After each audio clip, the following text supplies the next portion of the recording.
अस्सलामुअलैकुम everyone, welcome to blogs by Tanina. उम्मीद करती हूँ आप खैरियत से, मैं भी खुदा के फजल करम से खैरियत से। जी हाँ, रमज़ान की आमद है, तो उसी के इस्तकबाल के सिलसिले में मैंने अपने अपने घर में एक कमरा जो है वो फुली तौर पे रीअरेंज किया है, बल्कि कॉर्नर जो है वो मैं बना रही हूँ स्पेशली डेडिकेटेड टू रमज़ान इबादत। तो उसका जो एक्सपीरियंस जो है वो मैं आपके साथ इस व्लॉग में शेयर कर रही हूँ। तो मेरा ये व्लॉग एंड तक देखिएगा और मेरे साथ जुड़े रहिएगा। तो फिर कुर्सी मैंने इससे रखी है कि मुझे घुटनों का मसला है, तो मैं नीचे बैठ के नमाज नहीं पढ़ सकती, कुर्सी पे पढ़ती हूँ। रैक रखा है, टेबल की जगह नहीं थी, शॉर्ट ऑफ स्पेस। और व्यूअर्स, ये नहीं कि हम घर के किसी और हिस्से में नमाज नहीं पढ़ सकते, कुरान नहीं पढ़ सकते, तस्बीह नहीं पढ़ सकते, इबादत नहीं कर सकते हैं, लेकिन ख़ास रमज़ान के लिए इस तरह पे कमरा डेडिकेट करें, एक कोना डेडिकेट करें, तो दिल को बहुत खुशी होती है। तो व्यूअर्स, करना कुछ भी नहीं है, क्या चीज़, कुरान चाहिए, पंसूरा चाहिए, तस्बीह चाहिए, जानमाज चाहिए और बस अल्लाह का जिक्र चाहिए। और व्यूअर्स, ज़्यादा आपको करने की ज़रूरत नहीं, कुछ भी नहीं मैंने किया। सबसे पहले मैं कमरे में आई, मैंने सबसे पहले पूरा अच्छी तरह से वैक्यूम किया, फिर मैंने सब चीज़ें वाइप की और फिर मैंने रीअरेंज करना शुरू कर दी। और व्यूअर्स, ये जो लैंप जो है ये, और कुरान रखा, रहल पे रखा, पंसूरे रखे। और व्यूअर्स, ये जो लैंप है ये ख़ास मेरे रमज़ान का लैंप है। इसमें हाई और लो जो है लाइट हो जाती है। कुरान पढ़े हो तो आप उसको हाई कर लें, जब तस्बीह पढ़ रहे हो, नफल पढ़े हो और दुआ मांग रहे हो तो आप उसे हल्का कर दें। तो ये ख़ास मेरा रमज़ान का लैंप है और ये मैं अलमारी से सिर्फ रमज़ानों में निकालती हूँ। और व्यूअर्स, सब चीज़ें की सफाई की, सब कुछ इतना नीट एंड क्लीन हो गया। और व्यूअर्स, रमज़ान और खुशबू ना हो तो मैंने इतर भी रख दिया, अपने नमाज वाले दुपट्टे पे इतर लगा दिया, बच्चों का सिपारा रखा। घर में बच्चे हैं, छोटे हैं, तो viewers, this we start early with children and children learn by example.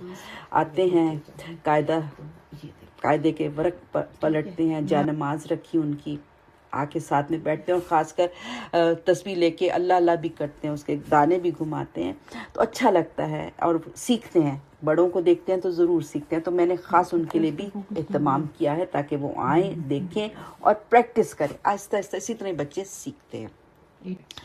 और व्यूअर्स, एक्स्ट्रा जानमाज़ें भी रखती है, एक्स्ट्रा नमाज के दुपट्टे भी रखती है कि अगर घर का कोई और फ़र्द जो है वो ज्वाइन करना चाहे। एक और कुरान भी मैं रखूँगी कि 2 कुरान हो जाएं।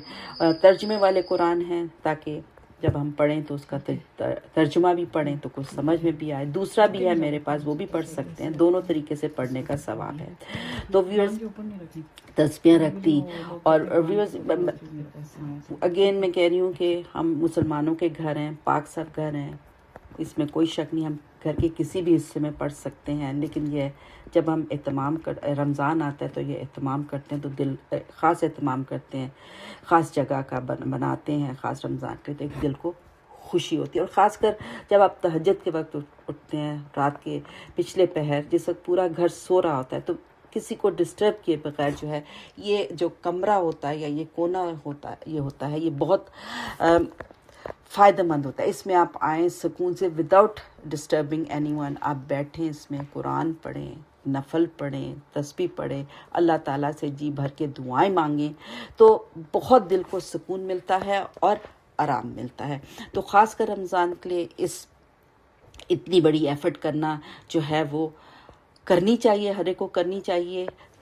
आपके पास जगह नहीं है, आप पूरा कमरा डेडिकेट नहीं कर सकते, आप अपने बेडरूम में एक छोटा सा कॉर्नर जो है वो सिर्फ रमज़ान के लिए डेडिकेट करते हैं और वहाँ बैठ के पढ़ें। एक लैंप एक ज़रूरी, मेरा ख्याल है लैंप बहुत ज़रूरी होता है और हमेशा रखती हूँ, जो कि हल्की लाइट का होता है। और जिस तरह ये लो और हाई होती है, उसमें ये होता है अगला जो बंदा जो है वो डिस्टर्ब नहीं होता। अगर आप थक जाएँ कुर्सी पे बैठे तो ये पूरा कमरा है, मैं बैठ जाऊँगी। बेड पे तकिए रखे हैं, उधर भी लैंप रखा हुआ है, मैंने फोल्डिंग चेयर्स भी रखी हुई हैं कि इन केस अगर मेरे बेटा और बहू ज्वाइन करना चाहें वो भी ज्वाइन कर सकते हैं।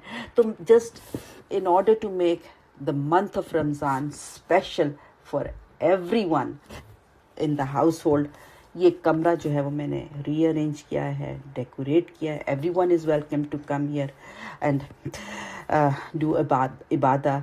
तो बस अल्लाह से ये दुआ है कि जो भी हम इबादत करें, अल्लाह अल्लाह ताला अपने बारगाह में कबूल फरमाए और हम सबको इस महीने की रहमतों बरकतों को समेटने की तौफीक अता फरमाए। उम्मीद करती हूँ आपको मेरी ये कोशिश पसंद आई होगी। मुझे अपने वैल्यूबल फीडबैक से ज़रूर आगाह कीजिएगा। मेरे चैनल को लाइक कीजिएगा, सब्सक्राइब